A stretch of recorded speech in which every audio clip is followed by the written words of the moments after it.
Magandang araw mga kanegosyo. Bale, update lang po tayo ng mga kaganapan natin ngayon at kung ano nang meron sa ating pagnenegosyo, ano. So, nagawa po nating rentahan yung color pink na building, no. For a very short period of time, nagawa po nating lumipat ulit, no, sa mas malaking pwesto, makapag-scale up.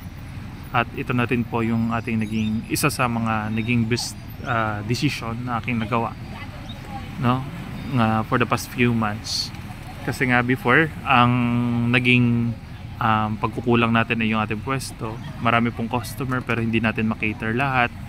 At sa awa po ng Diyos, magawa po natin makapag-secure agad ng mas maayos na mauupahan.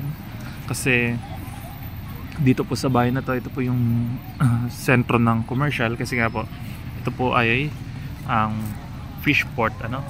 So dito po nangyayari yung napakaraming transactions dito sa bayan na to. At dito rin po yung terminal na papunta po doon sa kabilang isla, sa bayan ng Corcuera, no. O tinatawag din natin Simara Island. Kasi dito po sa bayan na to, kahit na 4th class municipality, ito po yung isa sa mga commercial fishing grounds po, no, ang bayan ng Tablas. Ito, bayan ng Calatrava. Oy, bakit 20 seconds to limited duration?